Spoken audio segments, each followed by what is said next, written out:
Hello.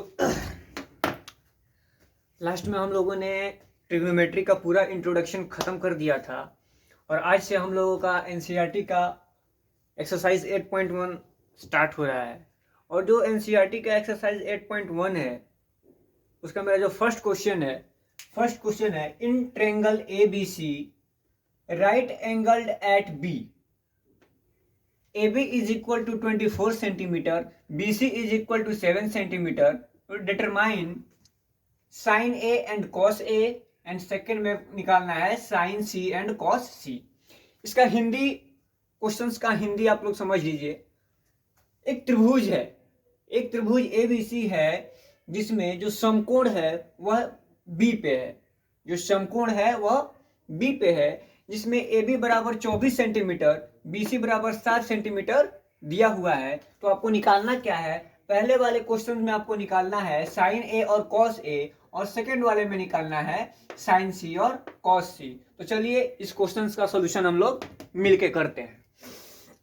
सबसे पहले देखिए, सबसे पहले हमें बोला है in triangle ABC right angled eight B, यानी कि एक त्रिभुज ABC में एक त्रिभुज ABC बनाइए जिसमें जो समकोण होगा, जो राइट एंगल होगा वो B पे होगा। तो सबसे पहले हम लोग एक ट्रायंगल बना लेते हैं। देखिए ये रहा हमारा एक ट्रायंगल, ये एक ट्रायंगल हमारा ABC बन गया और जो B है वहां पे ये राइट एंगल है। देखिए जो बोला in triangle ABC right angled eight B, त्रिभुज ABC में राइट एंगल जो है वो हमारे B पे बनना चाहिए, जो कि हमारा B पे बना है। आगे बढ़ते हैं क्वेश्चंस की तरफ। तो बोल रहा है जिसमें AB 24 सेंटीमीटर होना चाहिए। ये रहा हमारा AB, तो AB ये हमारा 24 सेंटीमीटर हो गया। ये AB हमारा 24 सेंटीमीटर दिया है एंड BC हमारा 7 सेंटीमीटर दिया है। BC हमारा 7 सेंटीमीटर दिया है, यानी कि ये दिया है हमारा 7 सेंटीमीटर। तो सबसे पहले ये ध्यान दीजिए कि किसी भी ट्रिग्नोमेट्री के क्वेश्चन में अगर त्रिभुज की दो भुजाएं दिए हुए हों तो सबसे पहले हम त्रिभुज की तीसरी भुजा की माप निकालेंगे, यानी कि त्रिभुज का जो थर्ड साइड होगा उसका हम लोग वैल्यू निकालेंगे कि उसका वैल्यू क्या होता है। तो सबसे पहले हम लोग यहाँ से AC का वैल्यू निकालेंगे और AC के वैल्यू निकालने के लिए आपको पता है इसमें हम लोग पाइथागोरस थ्योरम का यूज करने जा रहे हैं। तो सबसे पहले इसमें लिखेंगे गिवन, यानी कि दिया हुआ है। सबसे पहले हमको दे क्या रखा है, तो सबसे पहले हमको जो दिया है वो दिया है AB is equal to 24 centimetre and second number पे दिया है BC is equal to 7 centimetre. तो हमको यहां से AC फाइंड करना होगा। सबसे पहले इन ट्रिग्नोमेट्री का वैल्यूज निकालने के लिए हमको सबसे पहले AC को फाइंड करना होगा। जो AC का वैल्यू है इसको फाइंड करना होगा। तो AC का वैल्यू कैसे निकालेंगे, तो यहां से लिखेंगे फ्रॉम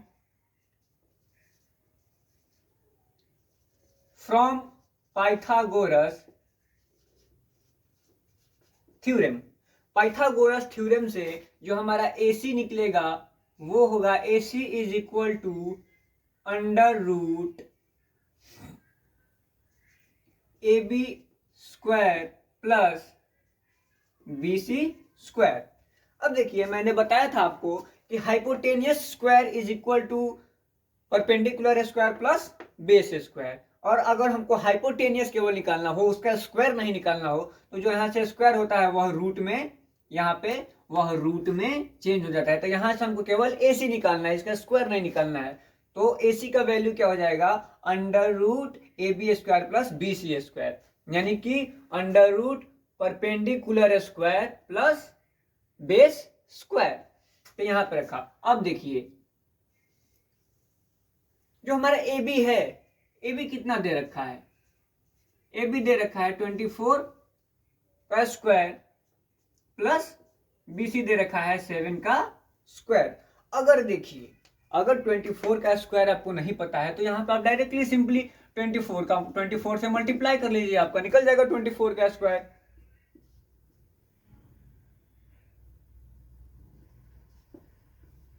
24 का स्क्वायर कितना हो जाता है 576, 576। जो 24 का स्क्वायर होगा हमारा वो होगा 576। तो 24 के स्क्वायर की जगह पे हम लोग लिख लेंगे 576 और प्लस 7 का स्क्वायर होगा 7 7 जा 49, 49। अब इन अंदर के दोनों को ऐड कर देंगे हम।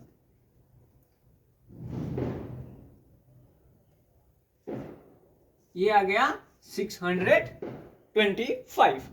अब देखिए जो 625 रूट के अंदर आया तो हमारा जो 625 है ये किसका होता है। देखिए 625 हमको किसका स्क्वायर होता है, तो जो 625 होता है वह 25 का स्क्वायर होता है। अब देखिए यहां से स्क्वायर से यह हमारा रूट कैंसिल हो गया और यहां से हमारा जो AC का वैल्यू आया वह AC का वैल्यू आया 25 सेंटीमीटर। यहां से हम लोगों ने पाइथागोरस थ्योरम का यूज करके AC का वैल्यू निकाल लिया 25 सेंटीमीटर। तो यहां से हम लोग AC का वैल्यू कितना निकाले 25 सेंटीमीटर। अब हम लोग बढ़ते हैं क्वेश्चंस के अगले तरफ। जो मेरा फर्स्ट क्वेश्चन बोला है, फर्स्ट क्वेश्चन जो हमारा है वह बोला है साइन A निकालने के लिए। साइन A निकालने के लिए अब सबसे पहले एक साइड में आप यहां पे लिख लें, अगर आपको नहीं पता हो तो साइड में लिख लें कि फ्रॉम एंगल A के लिए हमारा H क्या होता है, P क्या होता है और B क्या होता है। एंगल है, दोनों एक्यूट एंगल के लिए हम लोग निकालेंगे। और जो एंगल C है हमारे एक्यूट एंगल, इसके लिए हाइपोटेनियस क्या होता है, परपेंडिकुलर क्या होता है और बेस क्या होता है। तो देखिए एंगल A के लिए हाइपोटेनियस दोनों के लिए सेम होगा, यानी कि दोनों के लिए हाइपोटेनियस AC रहेगा। मैंने बताया था आपको इंट्रोडक्शन क्लास में कि हाइपोटेनियस ट्रायंगल्स का सेम रहता है। अब देखिए एंगल A के लिए परपेंडिकुलर, एंगल A पे सीधा देखने पे कौन सी भुजा दिखाई दे रही है BC। तो एंगल A के लिए जो परपेंडिकुलर हो जाएगा वो हो जाएगा BC और जो तीसरी भुजा बचा हुआ है AB वह एंगल A के लिए बेस हो जाएगा। अब यही इसमें उल्टा हो जाता है, जो इसमें परपेंडिकुलर है वह बेस हो जाएगा, यानी कि एंगल C के लिए BC बेस हो जाएगा और एंगल C के लिए परपेंडिकुलर AB हो जाएगा। अब बढ़ते हैं हम लोग अपने क्वेश्चन की तरफ। साइन A निकालने के लिए बोला है, यानी कि A के लिए हमको साइन का वैल्यू निकालना है।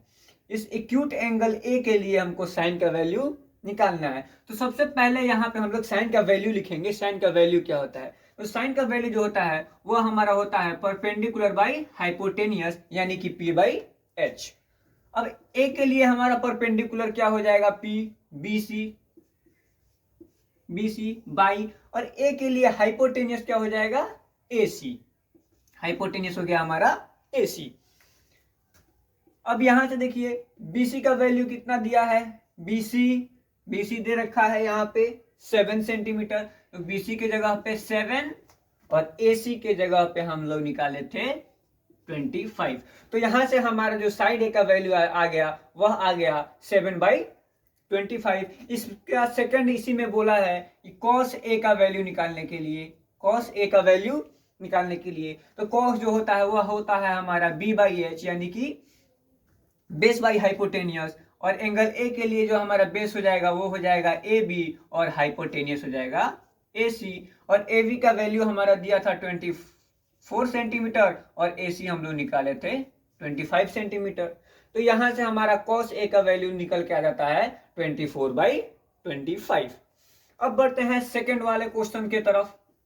सेकंड में हम लोग को बोला है sine C and cos C का वैल्यू फाइंड करने के लिए। तो यहां से हम लोग साइन C का वैल्यू निकालते हैं। सबसे पहले साइन का फॉर्मूला लिखेंगे। तो साइन का जो फॉर्मूला होता है वह होता है perpendicular by hypotenuse, and C के लिए परपेंडिकुलर क्या हो जाएगा, C के लिए परपेंडिकुलर हो जाएगा AB और हाइपोटेनियस सेम रहता है AC। AB का वैल्यू कितना है, देखिए यहां से AB का वैल्यू हमारा 24 सेंटीमीटर दे रखा है। तो AB की जगह पे 24 सेंटीमीटर पुट कर देंगे, एंड AC के हम लोग 25 निकाले थे तो AC की जगह पे 25 पुट कर देंगे। और यहां से जो हमारा साइन C का जो वैल्यू आएगा वो साइन C का वैल्यू हमारा निकल के आ जाएगा 24/25। अब इसका जो सेकंड क्वेश्चन है, सेकंड का सेकंड जो बोला है वह बोला है cos c निकालने के लिए। और cos, तो सबसे पहले cos का फॉर्मूला लिखेंगे। cos का फॉर्मूला होता है हमारा बेस बाई हाइपोटेनियस यानी कि b बाई एच, और c के लिए, एंगल c के लिए जो बेस होगा वो होगा BC।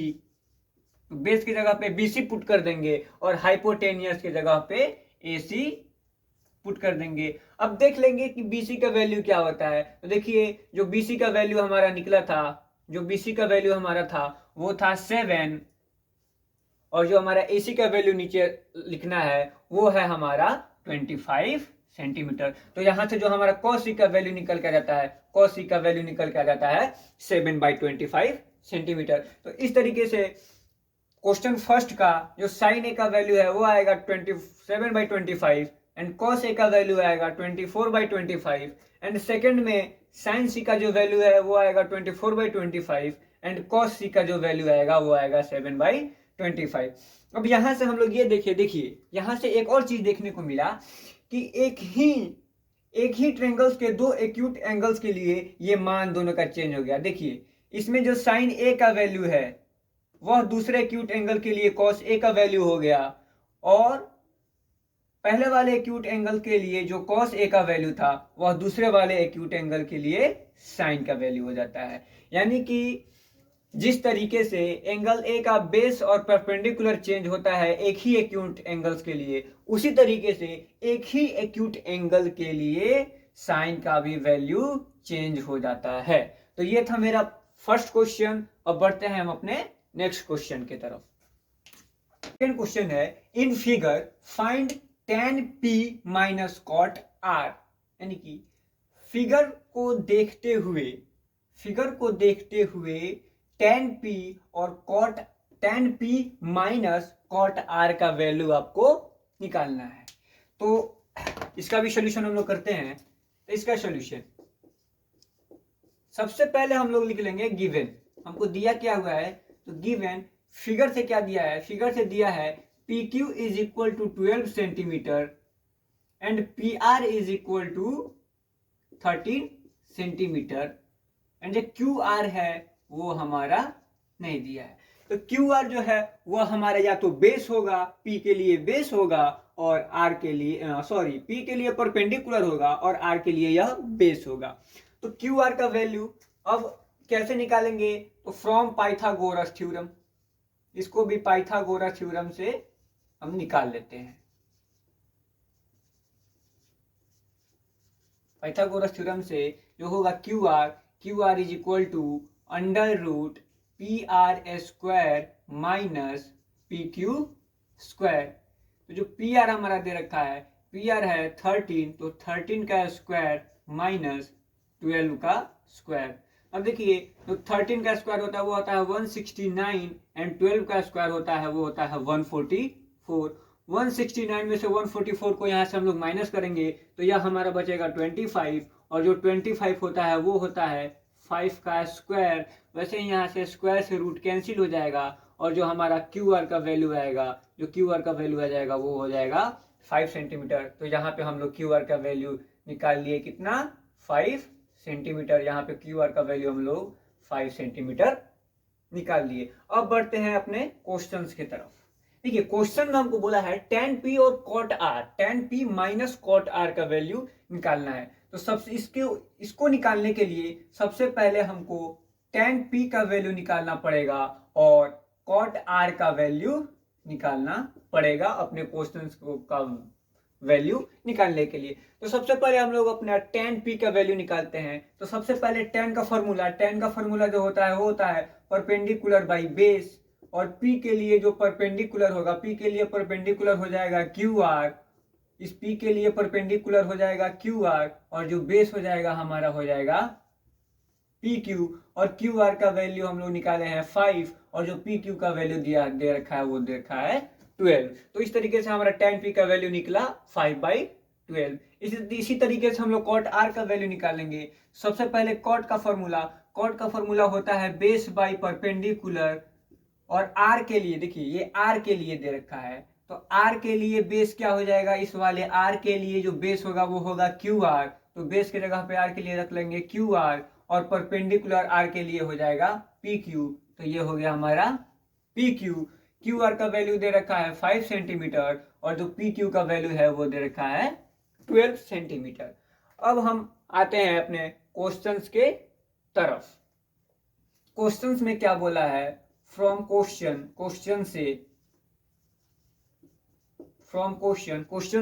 क्वेश्चन से क्या निकालने के लिए बोला है। देखिए क्वेश्चन से हमारा निकालने के लिए बोला है tan p minus cot r, दोनों का वैल्यू निकाल चुके हैं। tan p के जगह पे tan p का वैल्यू डाल देंगे 5/12 और माइनस cot r की जगह पे cot r का वैल्यू निकाल देंगे 5/12। अब देखिए यहाँ से बनाने के दो तरीके हो सकते हैं, पहले तो ये प्लस 5/12 है माइनस 5/12 है, कट के 0 हो जाएगा।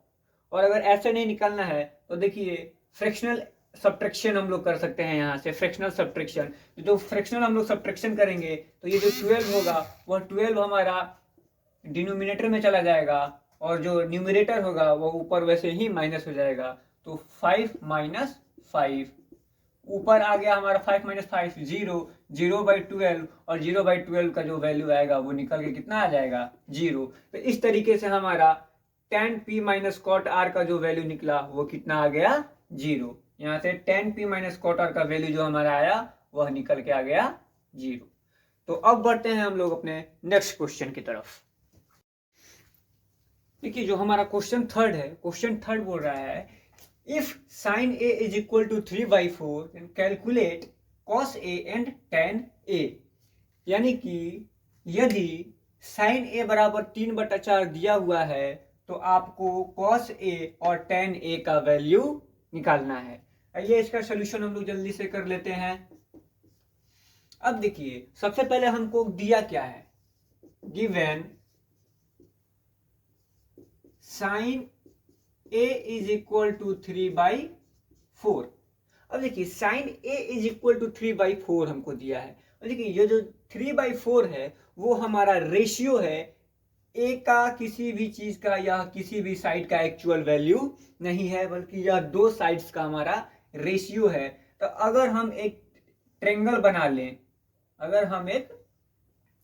बना लें और यहाँ पे a b c रख दें और यहाँ से अगर a के लिए देखें तो जो a के लिए देखेंगे तो साइन a का वैल्यू, सबसे पहले साइन का वैल्यू क्या हो जाता है, तो साइन का जो वैल्यू होता है वो होता है परपेंडिकुलर बाई हाइपोटेनियस। और ट्रेंगल में a के लिए परपेंडिकुलर कौन सा हो जाएगा BC, तो BC का वैल्यू यहाँ से 3 हो जाएगा, BC का जो रेशियो बनेगा, यानी कि परपेंडिकुलर यहाँ से ये BC हो जाएगा और हाइपोटेनियस यहाँ से AC हो जाएगा। अब लिखेंगे कि इफ यदि BC is equal to 3K and AC is equal to 4K, then find AB is equal to what। अब यहां से देखिए हम लोग BC को 3K क्यों लिखे और AC को 4K क्यों लिखे। देखिए ये जो 3/4 दिया हुआ है यह हमारा 3/4 हमारा रेशियो है, ना कि हमारा कोई भी एक्चुअल वैल्यू है। ये BC का एक्चुअल वैल्यू 3 नहीं है और नीचे वाला AC का एक्चुअल वैल्यू 4 नहीं है, वो उन दोनों वैल्यूज का रेशियो है। तो इसको अगर हम लोग एक्चुअल वैल्यू में यहाँ पे एक कांस्टेंट से मल्टीप्लाई करके इन कांस्टेंट से K कर दिए तो ये 3K हमारा, इसका BC का हम लोग एक एक्चुअल वैल्यू मान लिए कि 3K है और AC का एक्चुअल वैल्यू मान लिए कि 4K है। तो यहाँ से जो हम BC लिखेंगे वो 3K लिखेंगे और AC यहाँ से हमारा बन गया 4K। अब हमको निकालना होगा AB। तो AB हमारा क्या है, या तो परपेंडिकुलर होगा या फिर बेस होगा। तो अब यहाँ से बाय पाइथागोरस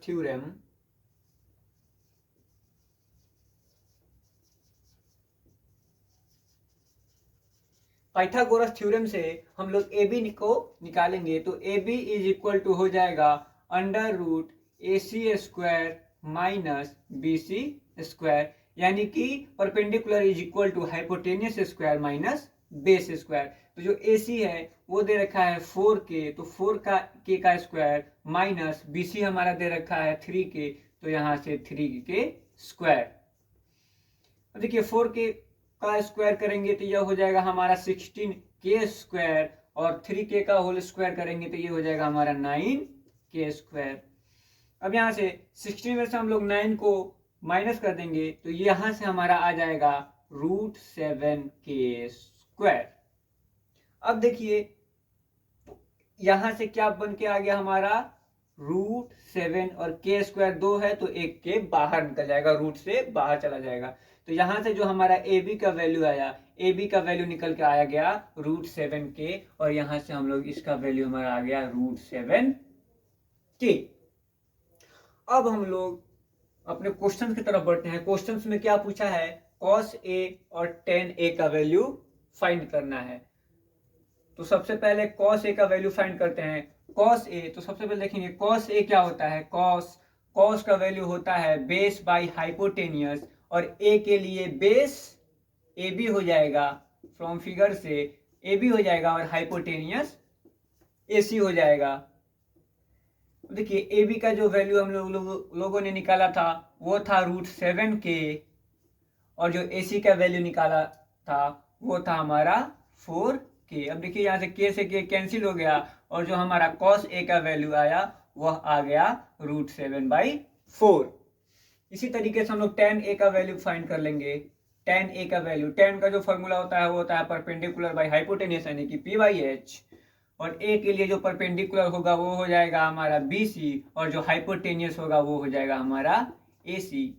तो BC का वैल्यू क्या होता है, BC का वैल्यू यहाँ पे दे रखा है 3k और AC का वैल्यू दे रखा है 4k। k से k कैंसिल हो गया और यहाँ से हम लोगों का tan A का जो वैल्यू आया वो आ गया 3/4। तो हम लोगों ने यहाँ से cos A का वैल्यू निकाला √7/4 एंड tan A का वैल्यू निकाला 3/4। तो ये था हमारा एक्सरसाइज 8.1 का क्वेश्चन 3।